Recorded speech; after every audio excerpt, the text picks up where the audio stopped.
Ration మీకు సక్రమంగా అందుతుందా? Ration సక్రమంగానే అందుతుంది. అంటే ఇప్పుడు రేషన్ కార్డు ద్వారా నగదు బదిలీ పథకం అమలు చేస్తే బాగుంటుందా? రేషన్ బియ్యం అనేది దీనికి పురోహిత కాలంలో మహానుభావుడు నందమూరి లక్ష్మయ్య రమణమ్మ గారు జన్మించిన నిమ్మకూరులో కృష్ణా జిల్లా ఎన్టీఆర్ గారు అని ఆయన తొలిగా రేషన్ బియ్యం పేదలకు అందాలని పెట్టాడు. ఓకే, ఆయన ఆలోచన బాగానే ఉంది. ఆ తర్వాత పరిణామాలు మారి ఇప్పుడు అదే రేషన్ బియ్యం కాకినాడ పోర్టులో సముద్రంలో ఓడల్లో ఉన్నాయి. చెక్ చేయలేక intelligent report, intelligent CBCID, Pavan Kalyan, Nadendla Manohar, Chandrababu Naidu garu వాళ్ళకి వెళ్ళి బియ్యం తువ్వి చూస్తున్నారు. అంటే కాదు సార్, ఇప్పుడు మీకు రేషన్ కార్డు ఉందా? ఉంది. ఇప్పుడు మీకు రేషన్ అందుతుందా? అందుతుంది. డబ్బులు కావాలంటే రేషన్. ఇప్పుడు రేషన్ బియ్యం ఎందుకు ఓడల్లోకి వెళ్తాక డబ్బులు ఇత్తమే రైటు దాని ఇలువ కట్టి దాన్ని బట్టి ఏదో కొనుక్కుంటారు. లేదో తినగలిగి తినేవాళ్ళకి ఇస్తే పుణ్యమే, మంచిదే. నా అభిప్రాయం అది. అంటే ఇప్పుడు రేషన్ బియ్యాన్ని నగదు అరికట్టాలంటే ఏం చేయాలనుకో బాగుంటుంది అంటారు? ప్రజలందరూ సక్రమంగా వినియోగించుకోవట్లేదు కదా. మూతబరులు లేకపోతే వేరే వాళ్ళు క్రిమినల్లు దాంట్లో ఎవరు ఇంకేమన్నా వాళ్ళని నాకు అర్థం కావట్లేదు. వాళ్ళు కొనేస్తున్నారు కదా, వీళ్ళు అమ్మేసుకుంటున్నారు కదా కిలో 10 రూపాయలకి చొప్పుని.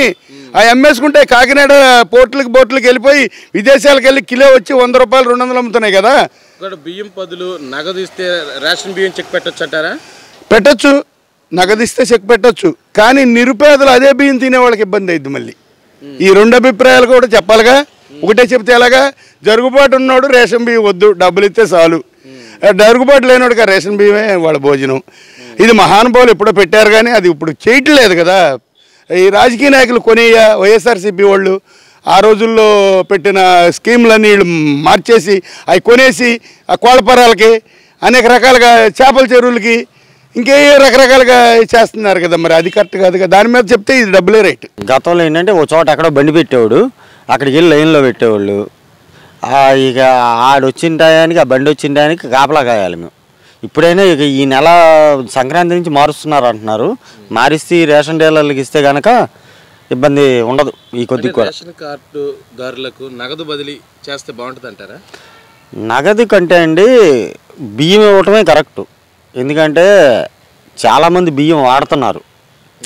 ఎక్కడో కొంతమంది వాడకం తగ్గినా సరే ఈ నగదే ఉందండి, వాళ్ళు తీసుకుంటారు, ఈ డబ్బులు తీసుకుంటారు. 100 150 వస్తుంది. ఆ 150 అప్పటికి అయిపోద్ది. అదే బియ్యం 25 కేజీలు ఉందనుకోండి, దానికి తగ్గవాళ్ళు దాన్ని తినేవాళ్ళు ఉన్నారు, లేకపోలేదు.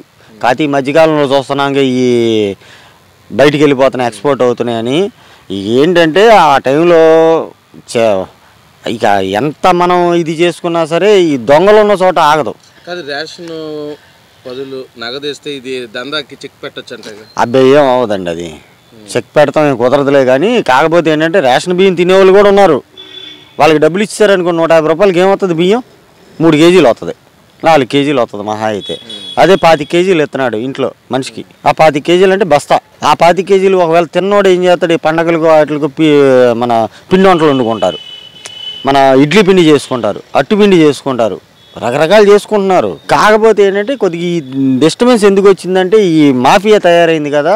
ఈ మాఫియా వల్ల ప్రభుత్వానికి కూడా ఏంటంటే రేషన్ బియ్యం బదులు జొన్నలు, కొర్రలు, సజ్జలు ఇవ్వచ్చా లేకపోతే డబ్బులు ఇవ్వచ్చా ఇలా మీమాంసలో ఉంది.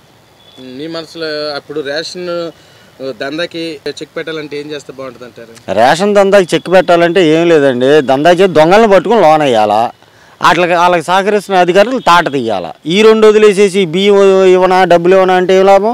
ఈ కొర్రలమ్మేవాడు స్మగ్లింగ్ చేస్తాడు, సజ్జలు స్మగ్లింగ్ చేయాల్సిన సజ్జలు చేస్తాడు, డబ్బులు ఇవ్వాల్సిన వాడు ఏం చేస్తాడు?